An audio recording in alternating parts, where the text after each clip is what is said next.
The Panasonic S1iiE takes a much-loved camera sensor, boosts its performance, and adds a ton of useful features, all while coming in at a significantly cheaper price than the regular S1 II. And in this video, I'm going to be reviewing this camera from the perspective of a wedding and commercial / documentary freelance filmmaker. So if you are considering getting this camera for jobs like that, where you can make money filming things, you're going to love this review. Also, for the sake of ethics, I want you to know this video is not paid or sponsored by Panasonic, but they did give me access to this camera on a long-term loan, and whenever they ask for it back, I will happily return it to them. In addition, I want you to know that I not only have another video where I review the big brother to this camera, the S1 II, which I will link to up in the corner and down in the video description. I'm also working on camera setup guides for both of these cameras that will show you how to get the absolute highest quality video out of them and give you access to all of the best settings. I'll link to those guides down in the video description, or at least an email sign-up form where you can be notified whenever I create them.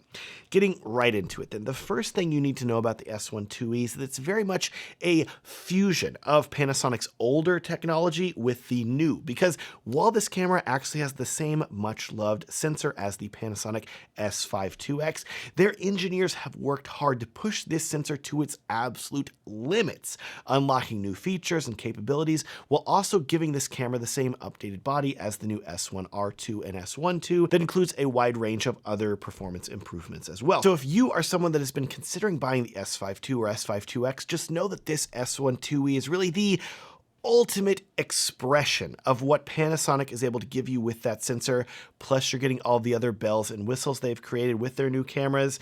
with the older sensor, which helps save you money. So let's talk more about this juiced up sensor, and then we'll get into all the other rather numerous list of improvements that Panasonic has included over the S5 IIX. With that S5 IIX, that camera was capable of recording in 6K open gate at up to 30 frames per second and in 4K at up to 60 frames per second with a 1.5 times crop. And now, with the S1 IIe, the sensor has been improved again, with Panasonic managing to finally unlock 6K at 60 frames per second recording, which is great. But I need you to be aware that it comes with a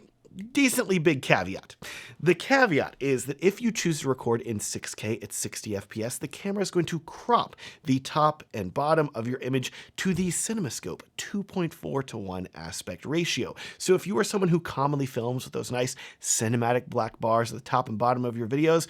congratulations, you're going to love this because the camera's already doing it for you.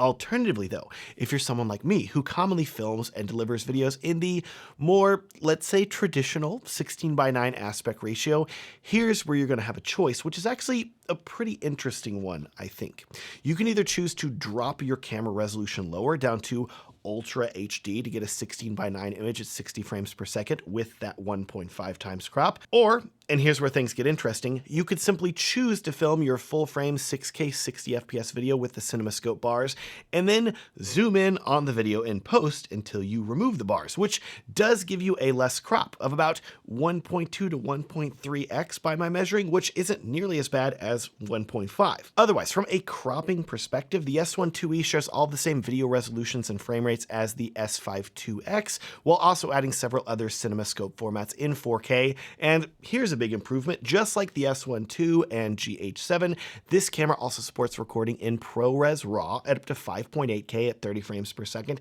and in Cinema 4K at up to 60 FPS with that 1.5x crop. In addition, from an overall image quality and ISO perspective, the S1 IIe is going to perform very similarly to the S5 IIX, and in my testing, it looks great next to the S1 II as well, although it does have slightly less dynamic range due to that camera having the dynamic range boost option. The main thing I would keep in mind is that the S1 II does have a brand new sensor that has a dual base ISO of 640 and 5000, while the S1 IIe's older sensor has an ISO base of 640 and 4000, so you're getting a bit worse low light performance. Next, let's talk about other upgrades and benefits that you can get from the S1 IIe versus the S5 IIX, because I want you to remember that other than the older sensor, pretty much everything else in this camera has been improved. And one of the biggest upgrades is going to come in the area of audio, because just like with all other newer Panasonic cameras that were introduced essentially since mid-2024, I'm so happy to tell you that the S1 IIe supports internal 32-bit float audio recording with the Panasonic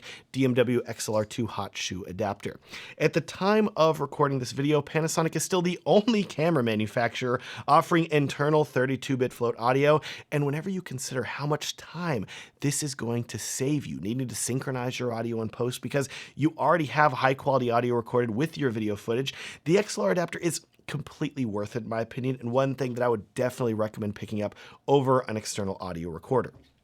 Moving on to another improvement that the S1iiE has over the S5 I'm happy to tell you this camera has the exact same autofocus system as the S1 that has been enhanced with AI, making this arguably the best autofocus system that Panasonic has ever put in a camera. And I will say again, just like I said with my review of the GH7, in my testing, I find the autofocus to be incredibly competitive with the likes of autofocus systems from Sony and Canon. And if you've been someone who's been hesitant about Panasonic autofocus performance in the past,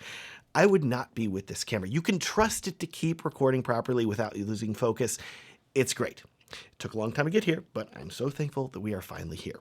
Next, let's talk about overheating, because while this is an older sensor, it's in a newer body with some new features like 6K 60 FPS CinemaScope recording. So whenever I tested this camera by putting it outdoors in the direct sunlight in the Texas heat, which is where I live, which is the perfect testing location for cameras, in approximately 85-degree weather with the screen pulled out and the fan set to a mode that will ramp up as high as it needs to keep itself cool, which is called Auto 2, by the way, and the high heat setting in the menu enabled that will tell the camera to allow itself to get hotter before shutting down, and a CF Express Type B card that is approved by Panasonic in the camera, and then setting it to a rather extreme 6K at 60 FPS with the CinemaScope aspect ratio, which is the maximum that the camera can do. I'm happy to tell you that it lasted for a whole 49 minutes and 34 seconds before overheating. To be clear, yes, it did overheat, but I struggle to think of anyone needing to record 6K at 60 FPS video for 50 minutes.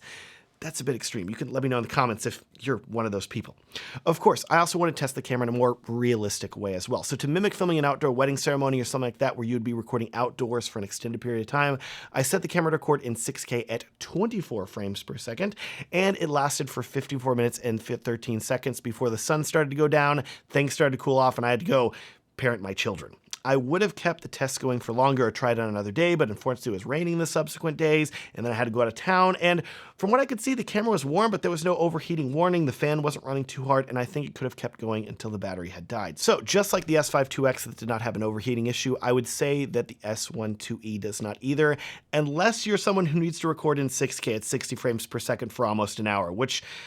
then I would also say, are you insane? Maybe you are. Let me know. Now, let's talk timecode. The S1iiE performs identically to the S1 in this regard, which I will say is an improvement over the S5 but still not completely where it needs to be. The S1iiE now supports timecode over Bluetooth, meaning that as long as you purchase an Atomos UltraSync Bluetooth device, you're going to be able to connect it with the S1iiE wirelessly and then synchronize your camera with an external audio recorder like a Zoom or Tascam or even another Panasonic camera. I have a whole YouTube video deep dive about how to use timecode over Bluetooth that I will link to up in the corner and down in the video description, but for the sake of this review, I want you to know that while it is appreciated to see Bluetooth timecode, I wish the timecode was supported over a physical USB cable.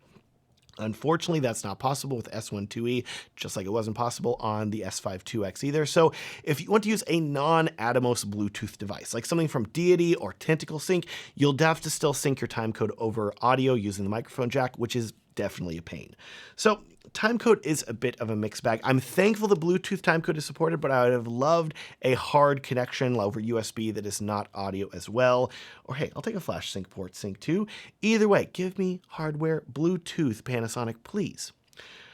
Looking at the S1iiE overall, as I hope I've been able to show you in this review, Panasonic has truly tried to stretch this relatively old sensor to its limits. They're teaching the old dog new tricks, literally,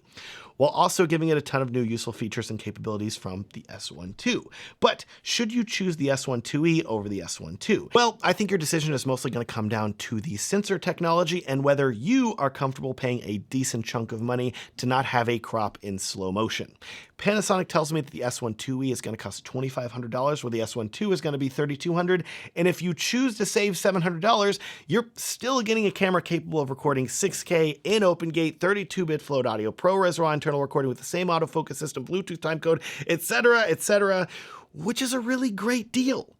But The dynamic range and low light performance is going to be slightly worse, and anything you film at 60 frames per second in full frame is going to have a 1.5 times crop, unless you want to do a rather wonky workaround of filming in 6K CinemaScope and then zooming it in, which will give you about a 1.3x crop on a 4K timeline. It's just an annoyance, but really, that's it as far as compromises. If you can look past that, it's kind of hard for me to recommend the S1 II over the S1 IIe. But if you can't, and you're tired of dealing with a crop and you want full frame video at 60 FPS finally, and you have $700 more to spend, go for the S1 II, because hopefully you're filming videos for paying clients and you're going to be able to make that money back very quickly while also having an easier workflow that doesn't have an annoying crop. Or heck, if you need an A and a B cam, the S1 II would make a great A cam with basically no compromises, while the S1 IIe would be great as a B cam for secondary shots.